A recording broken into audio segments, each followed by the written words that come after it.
arrest, and the police have been taking him to various places trying to recreate the crime scene. He's right now in Tihar jail.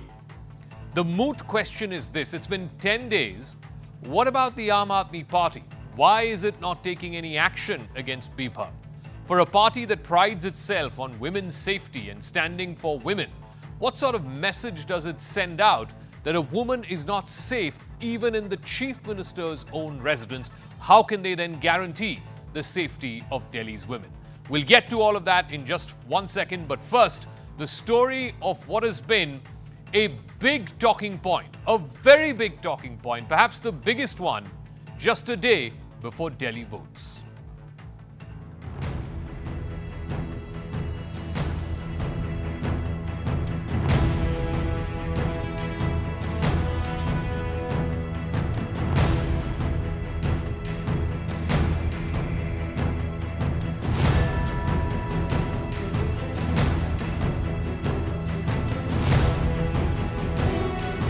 पूरी की पूरी machinery को और एक पूरे के पूरे ट्रोल मैकेनिज्म को मेरे ऊपर छोड़ दिया गया है।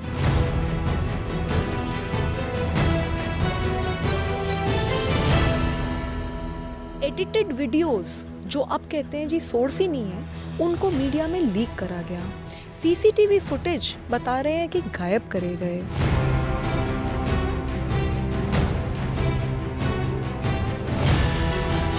8 से 10 मिनट का जो वीडियो है उसमें सारी सच्चाई छिपी थी, लेकिन अरविंद केजरीवाल डर गए। This is a law that आम आदमी पार्टी ब्रॉट अपॉन देमसेल्व्स। तो जैसे हिंदी में कहते हैं ना, आप किसी और के लिए गड्ढा खोदोगे तो आज अपने आप को उसी गड्ढे में पा रही है आम आदमी।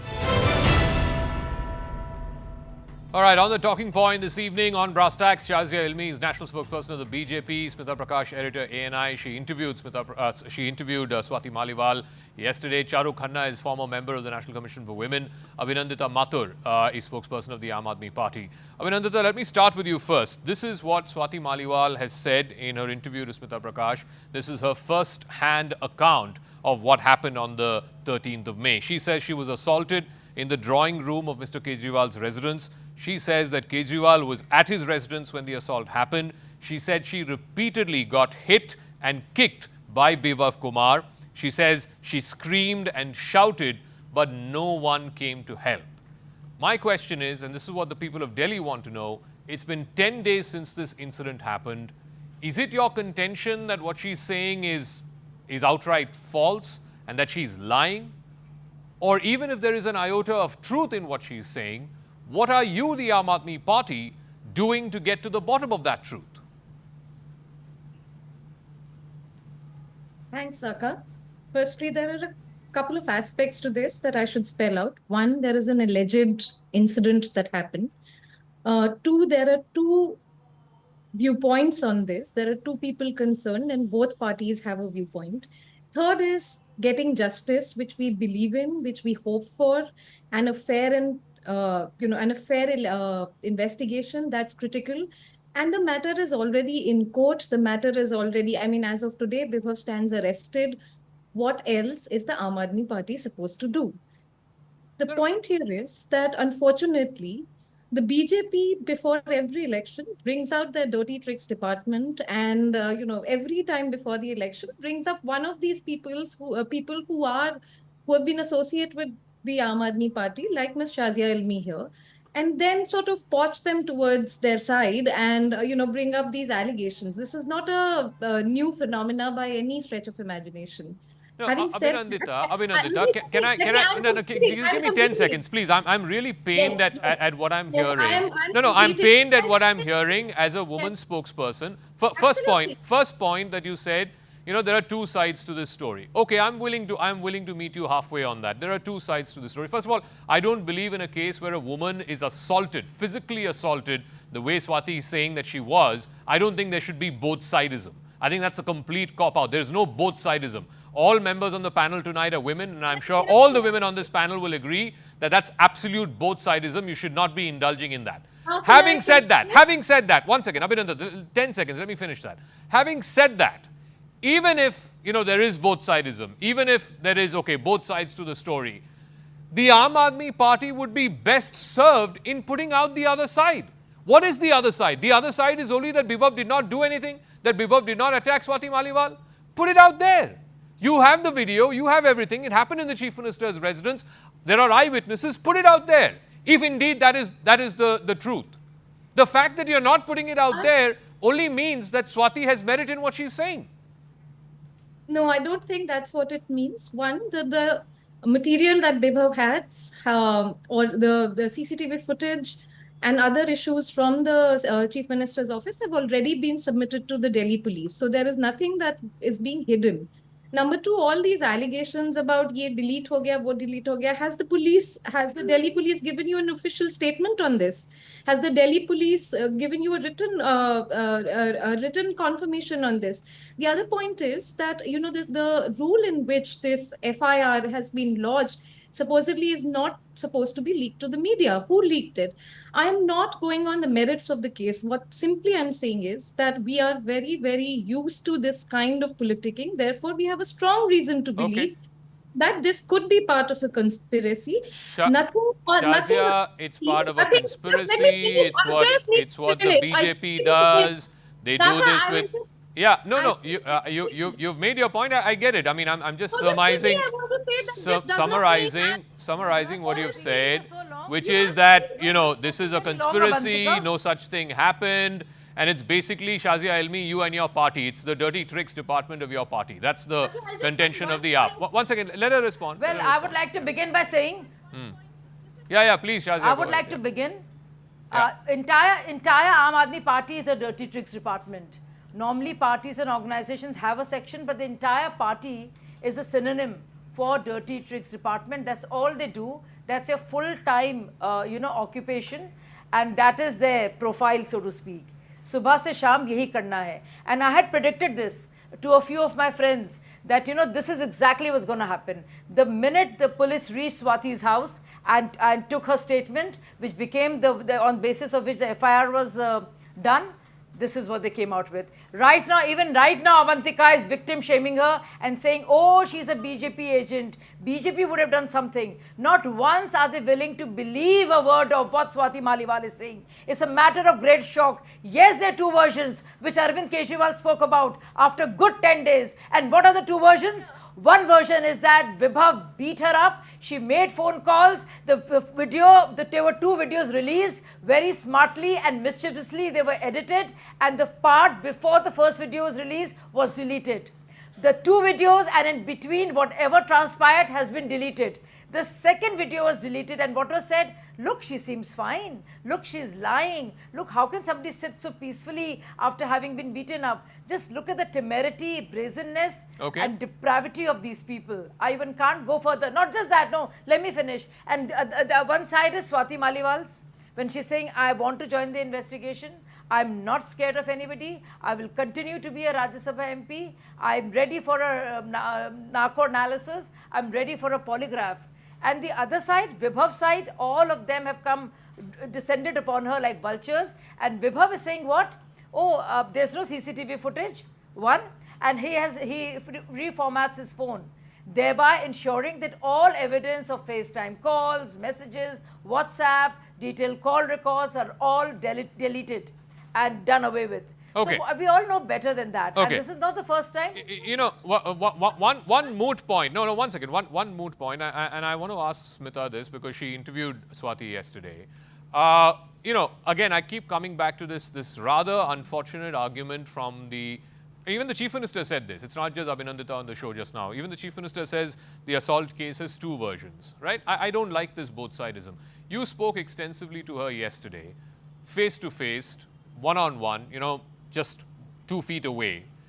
Did it seem to you, Smita, that Swati was lying? That there was no iota of truth at all in this entire case?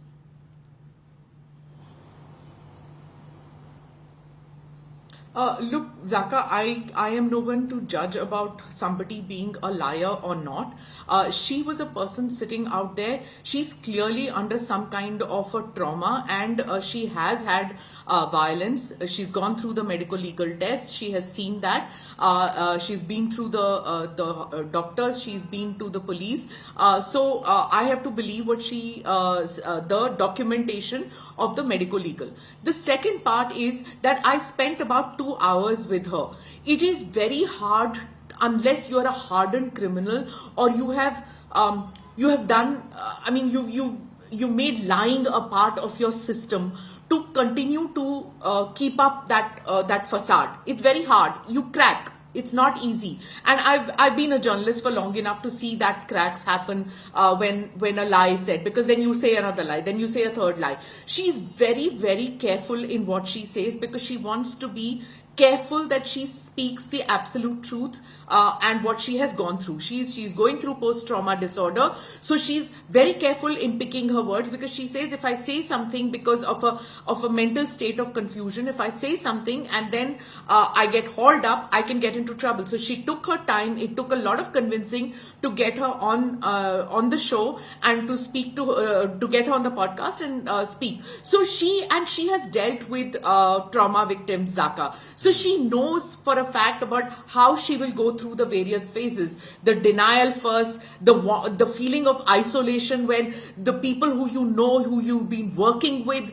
in slums and difficult areas, they suddenly betray you because their own political future is in jeopardy.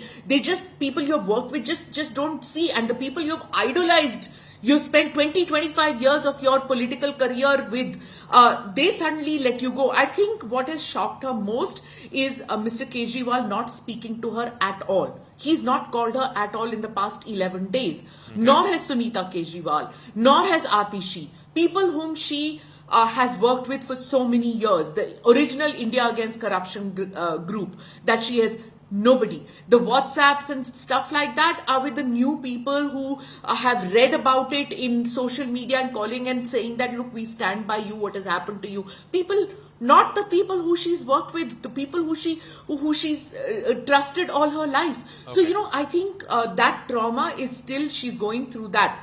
About the two versions to the truth, it's all journalists can see through this, that it's not passing the smell test. The odd way of releasing those doctored or the short video clips, either don't release it or else at least come out and say that we stand by you, what has happened to you. After 20 years, you don't just, and to say that she barged in and it's a threat to the CM's life, they could have stopped her at the entrance, no? Yeah, who absolutely can barge into a CM's? You've interviewed chief ministers. You know the levels of security. Yep. You can't just barge into a CM's. Not even close associates can just barge in and walk in. Now, we've all been to politicians' house, as Smita was saying. It's always bustling with people. And leave alone a chief minister's house, which is always bustling with people. Not one person showed up to help her, despite her screaming and her cries for help, Charu Khanna. What does that say?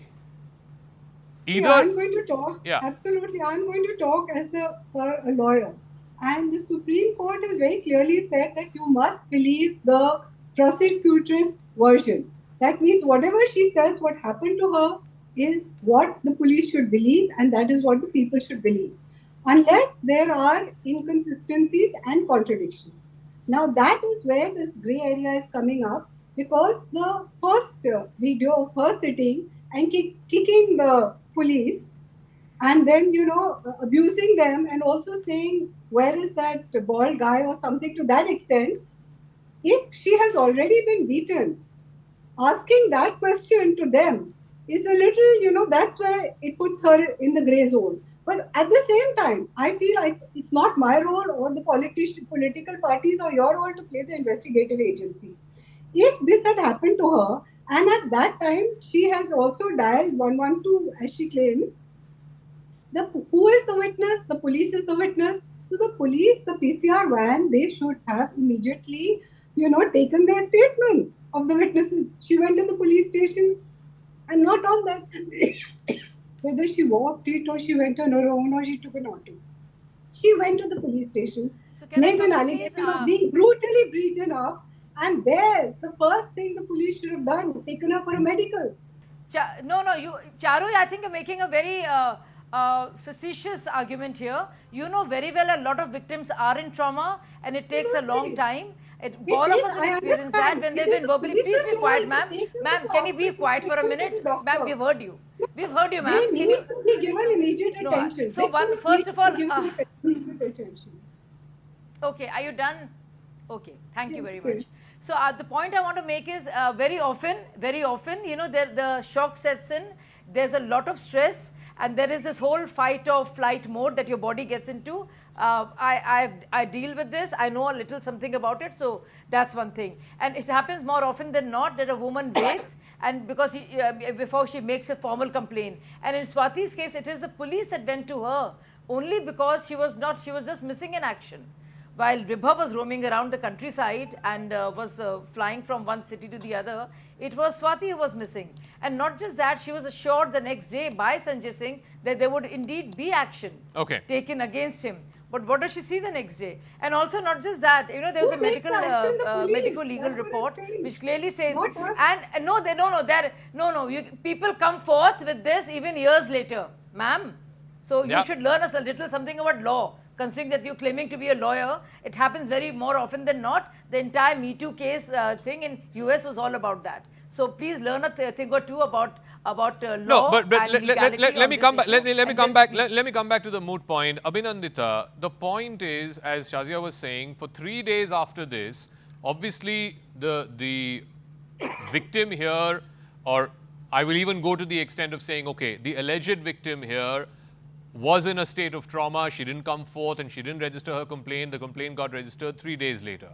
But the accused in this case, again, alleged accused in this case, was roaming around from Delhi to Lucknow and back to Mumbai. The police are now saying he went to Mumbai, the entire data dump of his phone got transferred to another phone. I have, again, a very simple question.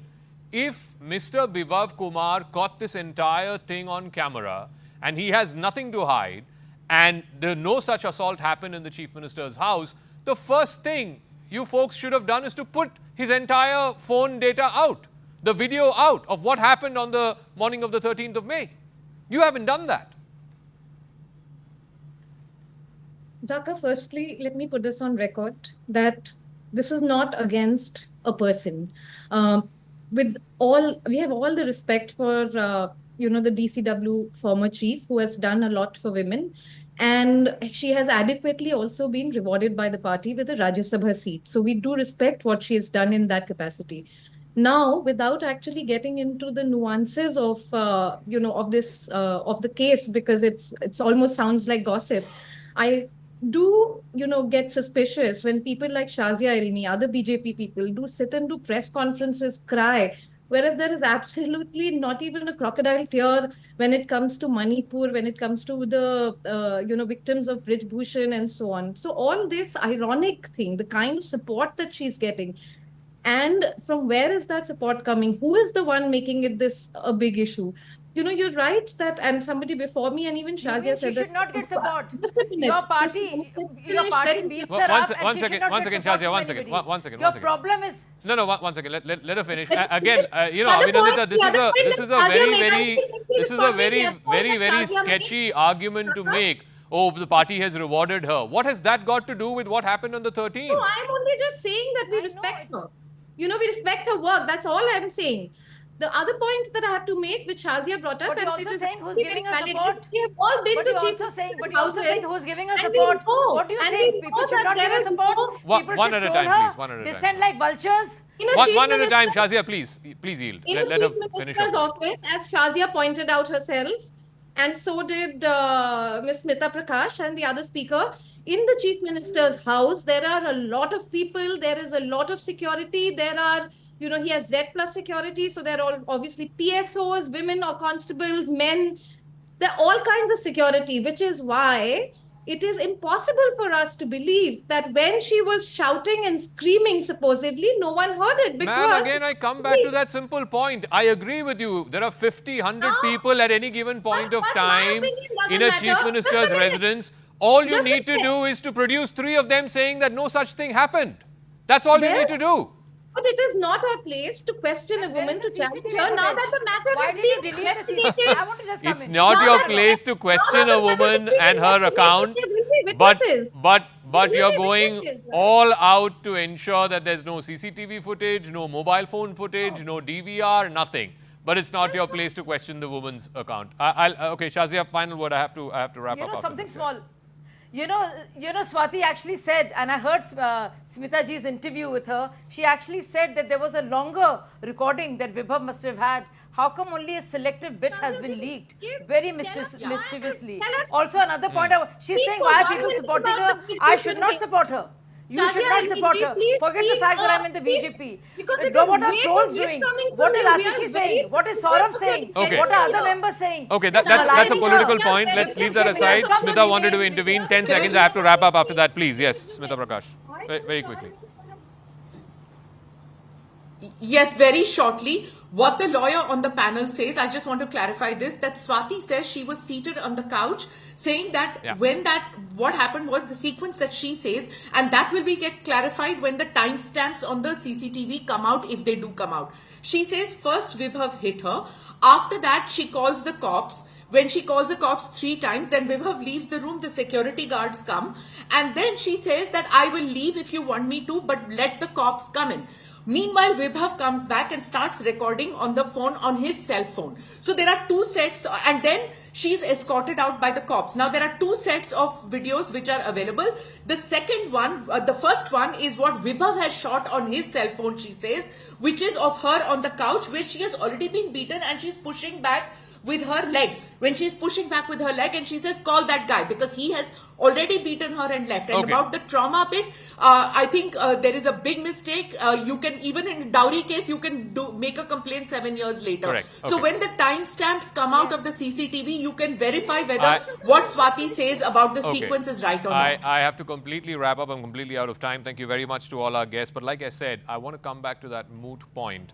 I am of the firm opinion that particularly when it comes to assault cases against women, there should not be this both-sidism. Unfortunately, the Aam Aadmi Party is guilty of that, of this both-sidism. There are 2 versions to this story, etc. I don't think there are 2 versions to this story, and even if there are, then the onus is on the Aam Aadmi Party to put out the other version, if such a version exists at all.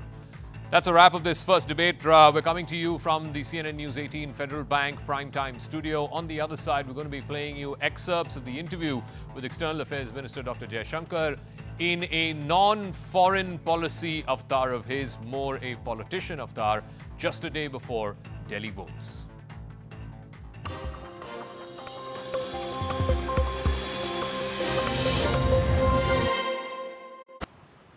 But the issue has come up because, see, nobody wanted to talk about PoK because they didn't want to talk about Kashmir. They didn't want to talk about Kashmir because everybody had a cozy arrangement in Kashmir. That cozy arrangement was draining the exchequer here and bleeding Kashmir there. That was really what was happening. Now, once you got out of that cozy arrangement and, in a sense, integrated and normalized Kashmir, and you are seeing the results today. This is after the abrogation. After the abrogation. Now, once you see that, Kashmir take off, the valley take off, the PoK people are naturally making those comparisons. So, I mean, I put it to you logically that Kashmir itself is an issue where an enormous effort has been made over multiple years to lead this country down the wrong path because there were, frankly, votes to be had, or so people thought. There were, there was very narrow political interests involved. And as I said, who gained from what cozy arrangements? I think we are already beginning to see. So let's talk a little bit more about some of these political games, and you have referred to this, and some of this is in the foreign policy domain. The Western media and some of the coverage of the Western media around our elections. Now, you were in Kolkata, I think, last week, and you said that countries which have to go to court for deciding election results are giving gyan on conducting polls. You also earlier said that some of these folks are trying to become active players in our election. Now, my point is that if India is conducting this election, there are 90+ crore voters who are voting. Some of these folks seem to have discounted that fact. What do you say to them? The sections of the press that you are saying is biased, whether it is the Guardian report which says, oh, Modi is constructing highways, but where are the jobs? Or the New York Times report which says, India's Muslims in Modi's India, and so on and so forth. What do you say to them? You have 90 crore people who are going out and exercising their franchise. There seems to be a disconnect between the two. Well, two things.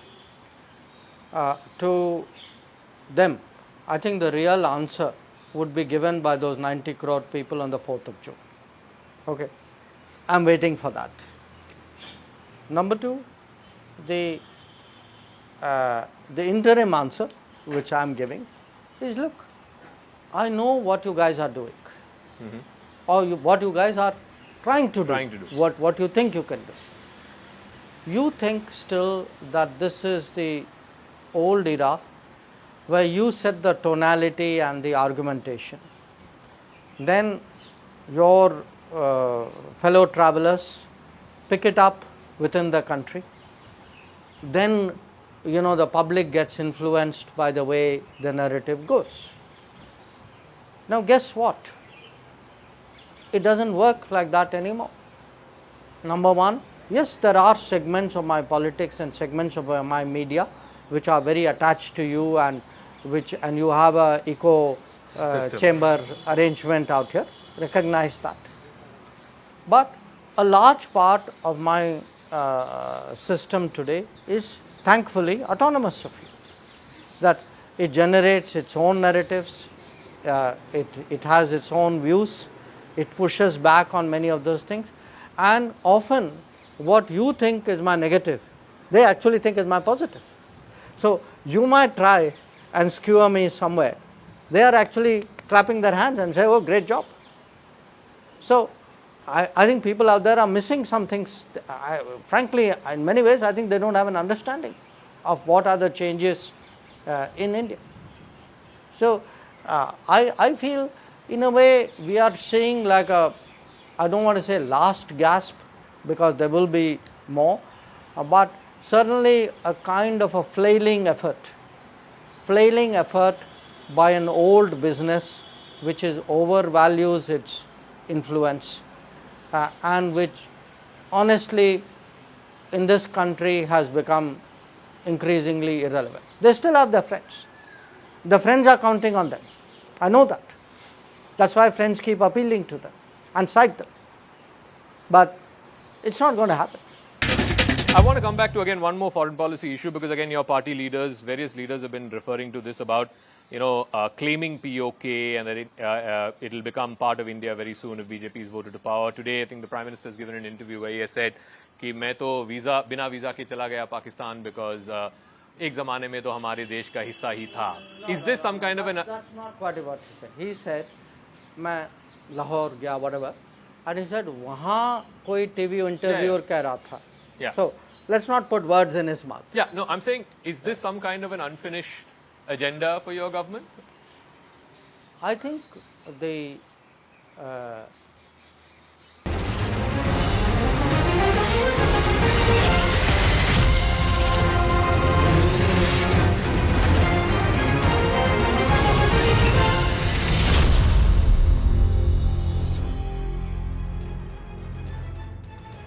All right, so here we are. We are 5 phases down in the battle for Bharat. 2 more phases to go. The national capital will be voting on Saturday. And then, of course, you have the last phase, which will happen on the 1st of June. Is 400 par for NDA and 370 for the BJP a done deal? Or is there some scope for a surprise for the India alliance? But more importantly, what is at stake in this election? If Mr. Modi were to win a 3rd term, it will be the first time in the history of India since Jawaharlal Nehru that an incumbent Prime Minister is being voted back to office for a 3rd term. What does this mean for India, particularly for young voters in India, and what is at stake in this election? Joining me now is one of the most articulate spokespersons of the government, somebody who is articulating Mr. Modi's view, certainly on foreign platforms and now increasingly on domestic platforms, the External Affairs Minister, Dr. Jaishankar. Thank you very much for joining us. So this is an interview where you're donning a politician's hat and less maybe a foreign minister's hat. You've been campaigning for your party across the length and breadth of this country. Would it be right to say that this whole campaign, this whole election is about Modi ki guarantee on the one side and the opposition is saying Congress ki guarantee or India Alliance ki guarantee on the other side? Why should the voters of India, particularly young voters, buy the Modi ki guarantee as opposed to what the Congress or the India Alliance is offering? First of all, good to be with you, Zaka. And I think, if one travels across this country during election time, there's a lot you learn, lot you pick up. Often the perspectives are very different from what they look from Delhi. And some of that at least I'd like to share with you. Is this election about Modi ki guarantee? Absolutely. Because in a way, you have Prime Minister Modi, 2 terms, 10 years, solid track record. So the credibility of the guarantee derives from the credibility of the track record. Okay. Equally, where other people's guarantee, because there's not a single guarantee out there, there's a gaggle of people out there, each one of them, in fact, very often they pull in very different directions. About the only guarantee that they can suggest is, look, if you get, somewhere support us, we are different. I mean, there's nothing beyond that which actually unites them. So I would say the issue before the country is based on the track record, based on the aspirations, because one is the 10-year track record, the other is what we are also putting to the country, the goal of Viksit Bharat, next 25 years. It's only a Modi government which can get us moving in that direction. Tell me about this vision that you're saying, Viksit Bharat in the next 25 years, 2047. What is in it for a young voter? If a young voter in Delhi or Mumbai, or Mumbai is of course voted, but in Delhi or in Chandigarh is watching this program, what is in it for them for the next 25 years? I don't think, Zaka, it's only in the big cities. Okay. I think it's across the board for all young voters. Okay. And for the young voters, number one, they will remember, see, someone who's, let us say, 21, they will need to think what has changed in the last 10 years or the last 5 years in their life. I think for the young voter, my message would be, look at the track record. Look who's ready to move as soon as elections are done. Who do you trust? Who do you think is most capable of understanding your aspirations? And 3, who has a vision of the future? And then let me add one thing as a foreign minister. The world's a mess. The world's going to be a bigger mess. Now, because look, you're seeing multiple conflicts, tensions, you name it, it's there. If in this stormy sea, whose hand do you trust on the tiller of the ship that is India to navigate us through this? But I want to talk a little bit about this young voter, because the other side is saying it's exactly this same young voter who is most, concerned with the Modi government, or who's most affected by the Modi government, because Rahul Gandhi says unemployment is at a record high. That's the number one issue of this election. How do you counter that? Well, I'm not sure how much Rahul Gandhi knows about the employment market. He's never had to look for a job. But put that aside. Tell me one thing. You know the numbers which are generally agreed upon. You know that in the last 10 years, the number of people paying tax has more than doubled. You know the big spike in Provident Fund subscribers. Correct. I mean, so I think this whole idea that, unemployment, see, this is like, first you say unemployment is high, then you say everybody is saying unemployment is high, therefore it must be high. Look actually at the reality. Definitely, I would say people, especially young people, want better jobs. Okay. That's a legitimate aspiration. Okay. But to do that, what do you have to do? You have to create manufacturing jobs. Now guess what? Who opposes manufacturing in this country? Leading the list is Mr. Rahul Gandhi, who actually has been making fun of Make in India. You know, if you look at the UPA tenure, by the kind of hostility towards business, towards job creation, using environment to stifle growth, even today, saying that, you know, we cannot compete with China, we can never, you know, this is a lost cause. So, A, you are exaggerating the employment challenge. B, you are actually doing everything which you have a track record of doing, of actually preventing job creation in this country. 3, the numbers tell you a very different story. You know, ask people out there in the market, if actually unemployment was so high, why are wages going up in this country? Please tell me. I mean, don't believe me. Look at rural wages in this country, look at urban wages in this country, both are going up. You know, at the end of the day, wages have a story to tell also. Yeah. So let me come to this election. Now, when this election started in March, in April, you know, from the Prime Minister downwards, your party was saying 400 par and Mission 370 and so on and so forth. But now, none of y'all are saying that. So the opposition is saying... That's not true, but finish. Yeah, the opposition is saying that this is a sign that you're nowhere close to 370 or 400 par. Meaning that what this election was, a cakewalk or considered to be a cakewalk 8 weeks ago, that's not the case anymore. The BJP is actually feeling the heat. This is their contention. See, no election is a cakewalk. When the idea of 370 for BJP and 400 par for NDA was done, a lot of thought went into it. It was not a figure plucked out of the thin air. My sense is you had all sorts of mind games going on round after round, you know. Oh, the voter numbers are different, it's very hot, you know, who knows where this is going. Okay, these are political tactics, okay, I am also getting it. Okay. But I can tell you there is a lot of confidence. I mean, we are all plugged into, you know, the BJP system. We have a lot of confidence that we are going to make show a very solid performance.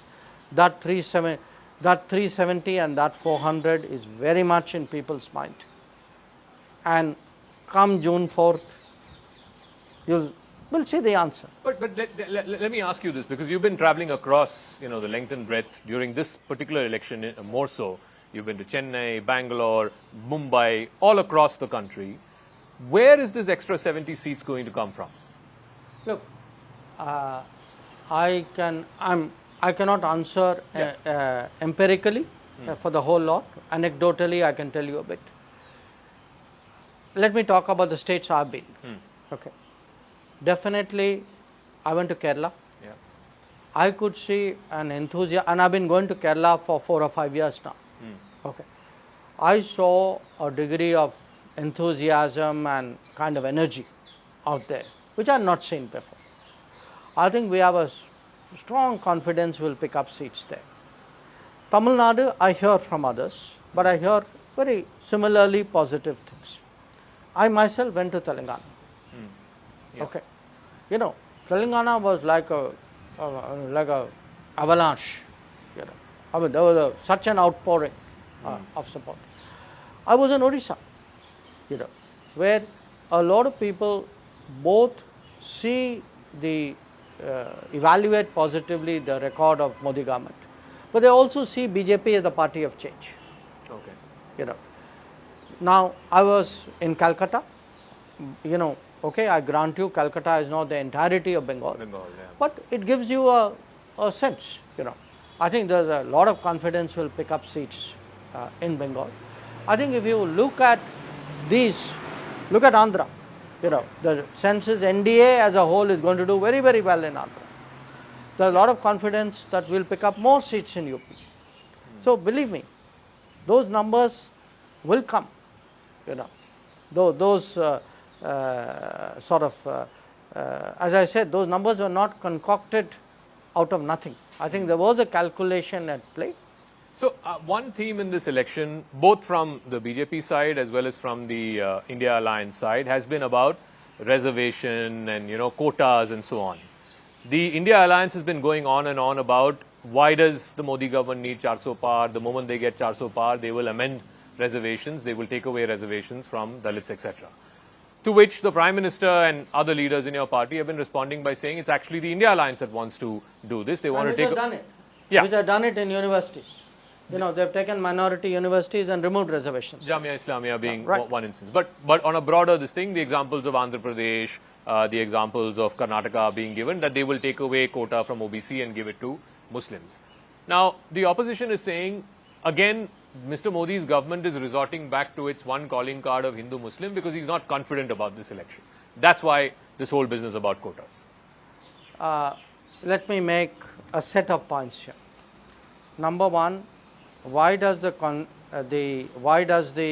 opposition, particularly Congress party, talk about changing the constitution? Because they have done it most of all. 80 odd amendments have been done by them. Okay. Whenever they had numbers, and we saw how they behaved during emergency. So, in a sense, they think that because they behave in a certain way, other people will behave in that way. Sorry, we are not them. First issue. Second issue, you asked me reservations. Look, the BJP is very, very clear. The BJP is committed to the reservation, the practice and tradition of reservations that we've had, and a lot of it derives from the constitution. Okay. Who are the people who have tried to change it? Who has taken away from OBC? Who has brought in religion, faith as a criteria of reservation? Not the BJP. It is the Congress party. They have attempted it. The courts have struck it down. They are still trying it in Karnataka. You yourself mentioned an institution where they have used the minority argument to actually do away with the reservation argument. Anybody has threatened reservation, you can see the record bears it out. Now, if you are going to actually advocate faith-based reservation, I am entitled to contest that and challenge you. Of course. That's not being communal. In fact, I will tell you what is being communal. Attacking Sanatan Dharma, which is what we saw DMK doing and everybody else going along with it. That is being communal. Attacking Ramakrishna Mission is being communal. So, look, it's like, let's be straight here. Is attacking the majority religion of this country not being communal? Because it is a majority religion, others are supposed to get a free pass? I think I have every right to contest that. So, let me come to the other issue, and since we are talking just before Delhi votes, the big talking point here is the Chief Minister, the fact that he was arrested, now he's been given bail to campaign. He says, jail ka jawab vote se. And this is a consistent theme. Other parties in the opposition have also been saying that you use agencies like ED, IT, CBI disproportionately against the opposition, and that democracy is under threat, that opposition is under threat. Look, let me make 2 points here. I think a lot of this Prime Minister himself has answered. But Zaka, there is also a fact. Let's look at this particular case. What is this whole thing about? This is about the liquor gate. Yeah. Liquor gate. When did liquor gate start? Didn't start now. Been going on for some time. Yeah. When did people start getting arrested for liquor gate? Not now. Been going on for some time. Who dragged it out? The gentleman concerned. So, there was no intent on the part of the central government to time any of this. And can it be, can you take a view to let democracy flourish? Please overlook a scandal like Liquorgate. Is the law to be held in suspension for some people because they happen to be standing for election? In this case, they are not even standing for election. They are just campaigning. They are just campaigning.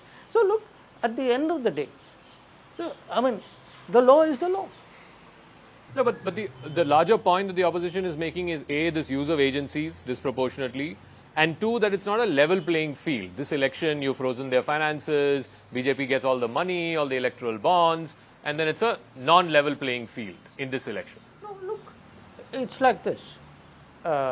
If you look at any of these criteria that you use, in fact, even if you look at the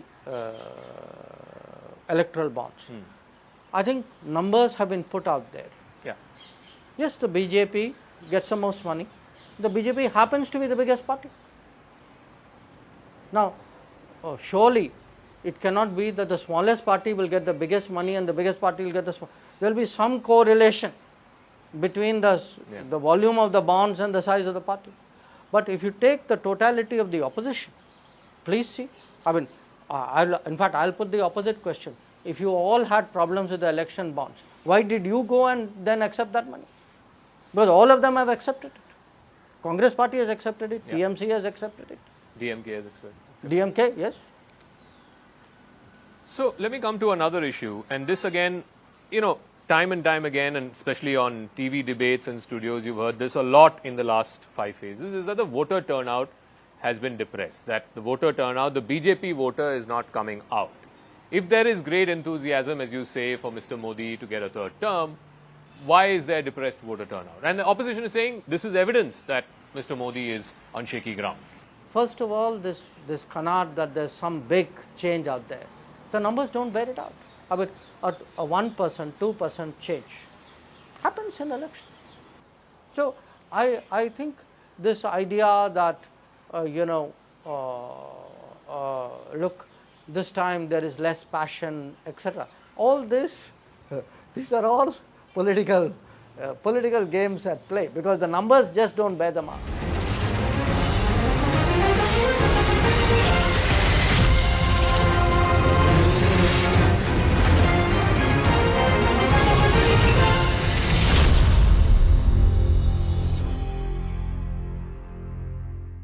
PoK is a long-standing that India's writ should run on PoK, which is part of our country, is a long-standing position of the people and government of India and the Parliament of India.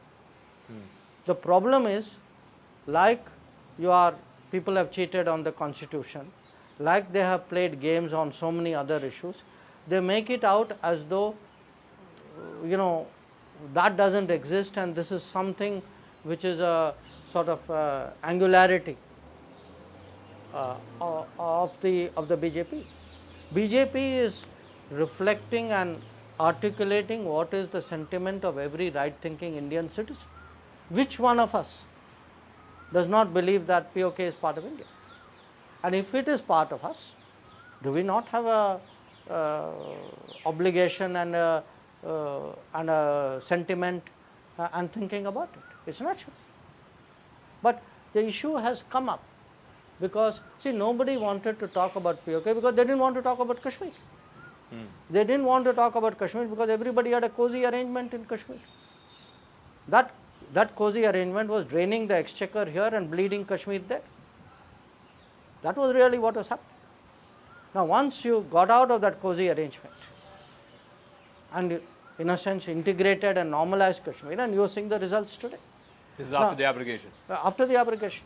Now, once you see that, Kashmir take off, the valley take off, the PoK people are naturally making those comparisons. So, I put it to you logically that Kashmir itself is an issue where an enormous effort has been made over multiple years to lead this country down the wrong path because there were, frankly, votes to be had, or so people thought. There were, there was very narrow political interests involved. And as I said, who gained from what cozy arrangements? I think we are already beginning to see. So let's talk a little bit more about some of these political games, and you have referred to this, and some of this is in the foreign policy domain. The Western media and some of the coverage of the Western media around our elections. Now, you were in Kolkata, I think, last week, and you said that countries which have to go to court for deciding election results are giving gyan on conducting polls. You also earlier said that some of these folks are trying to become active players in our election. Now, my point is that if India is conducting this election, there are 90 plus crore voters who are voting. Some of these folks seem to have discounted that fact. What do you say to them? The sections of the press that you are saying is biased, whether it is the Guardian report which says, oh, Modi is constructing highways, but where are the jobs? Or the New York Times report which says, India's Muslims in Modi's India, and so on and so forth. What do you say to them? You have 90 crore people who are going out and exercising their franchise. There seems to be a disconnect between the two. Well, two things. To them, I think the real answer would be given by those 90 crore people on the 4th of June. Okay, I'm waiting for that. Number two, the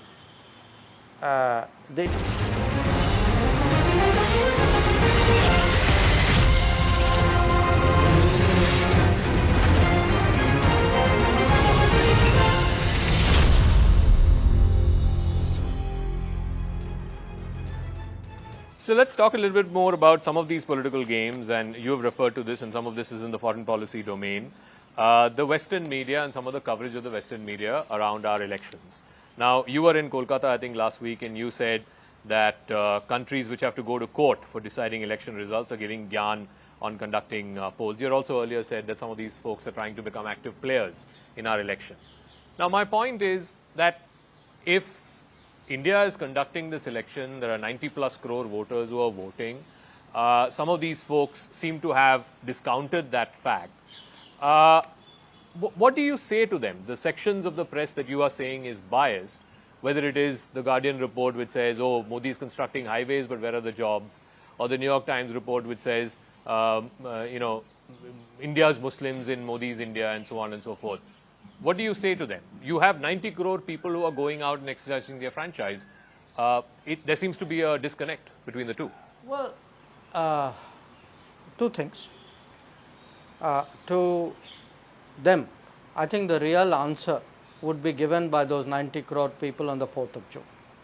Okay, I'm waiting for that. Let's talk about one of these friends, and you must have followed these comments. Ian Bremmer of the Eurasia Group.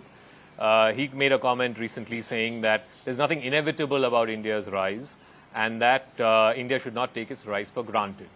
Do you see this again as part of the same, as you said, friends and friends of friends? No, it's a different thing. Okay. One, I know Ian for a long time. Mm-hmm. Ian doesn't get into setting political narratives, at least in respect of India.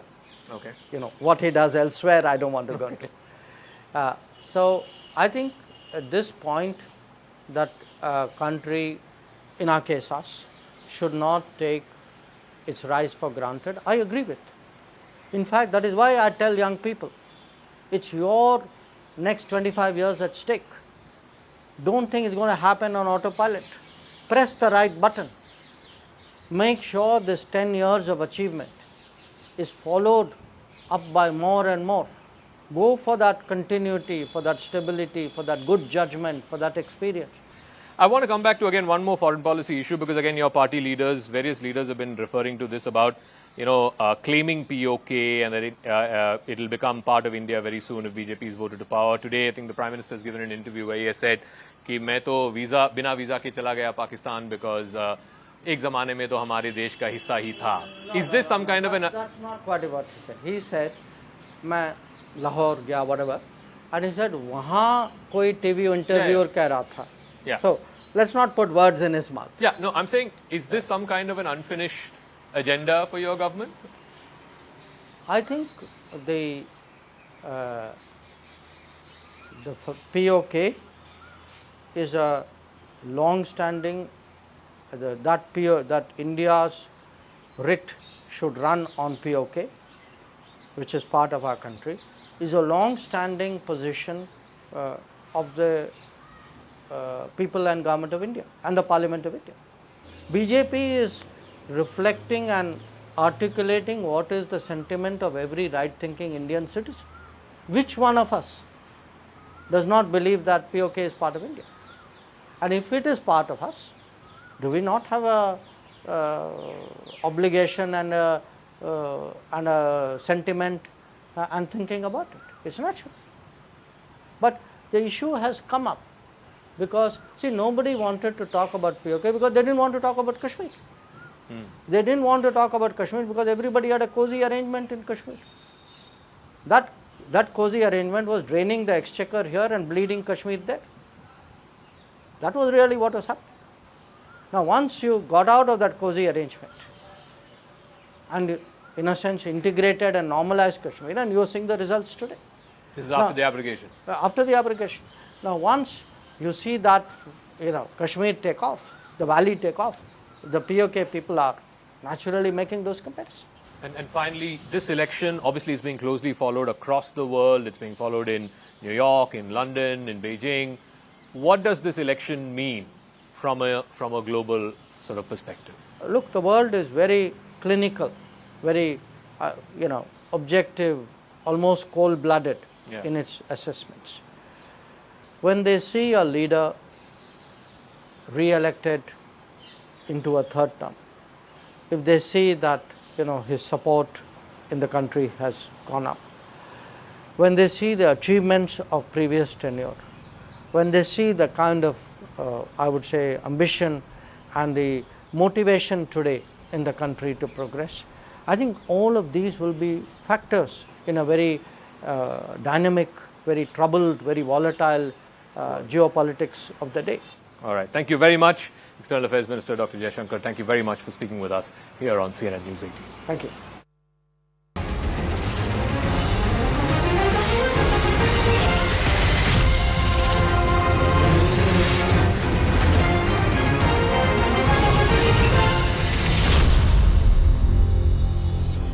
Which I am giving is, look, I know what you guys are doing, or what you guys are trying to do, what you think you can do.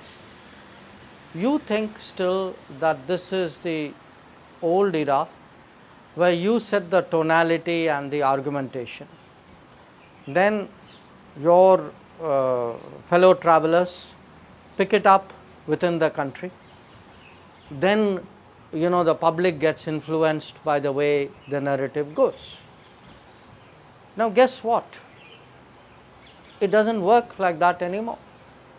Number one, yes, there are segments of my politics and segments of my media which are very attached to you and you have a echo chamber arrangement out here. Recognize that. But a large part of my system today is thankfully autonomous of you, that it generates its own narratives, it has its own views, it pushes back on many of those things, and often what you think is my negative, they actually think is my positive. So you might try and skewer me somewhere, they are actually clapping their hands and say, oh, great job. So I think people out there are missing some things. Frankly, in many ways, I think they don't have an understanding of what are the changes in India.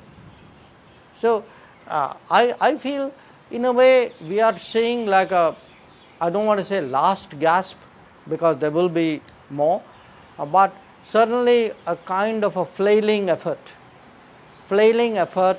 by an old business which overvalues its influence and which honestly in this country has become increasingly irrelevant. They still have their friends.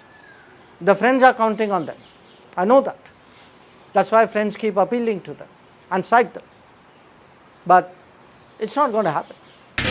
I want to come back to again one more foreign policy issue, because again your party leaders, various leaders have been referring to this about claiming PoK and that it will become part of India very soon if BJP is voted to power. Today, I think the Prime Minister has given an interview where he has said कि मैं तो बिना visa के चला गया Pakistan because एक ज़माने में तो हमारे देश का हिस्सा ही था. Is this some kind of an? That's not quite what he said. He said मैं लाहौर गया whatever, and he said वहाँ कोई TV interviewer कह रहा था. Yeah. So let's not put words in his mouth. Yeah. No, I'm saying, is this some kind of an unfinished agenda for your government? I think the PoK is a long-standing that India's writ should run on PoK, which is part of our country, is a long-standing position of the people and government of India and the Parliament of India. The problem is, like people have cheated on the constitution, like they have played games on so many other issues, they make it out as though, that doesn't exist and this is something which is a sort of angularity of the BJP. BJP is reflecting and articulating what is the sentiment of every right-thinking Indian citizen. Which one of us does not believe that PoK is part of India? And if it is part of us, do we not have a obligation and a sentiment and thinking about it? It's natural. But the issue has come up because, see, nobody wanted to talk about PoK because they didn't want to talk about Kashmir. They didn't want to talk about Kashmir because everybody had a cozy arrangement in Kashmir. That cozy arrangement was draining the exchequer here and bleeding Kashmir there. That was really what was happening. Now, once you got out of that cozy arrangement and, in a sense, integrated and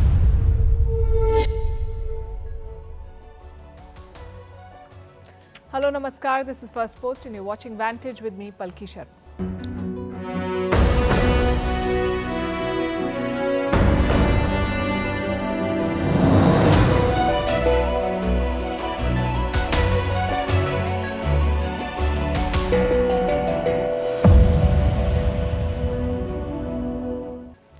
Is China invading Taiwan? The military has surrounded the island. Beijing is calling it the punishment drills, but the deployment is serious and the provocation much bigger than in the past. Does Xi Jinping have the appetite to go to war right now? And does the world have a strategy to respond if he does? Tonight we'll discuss this.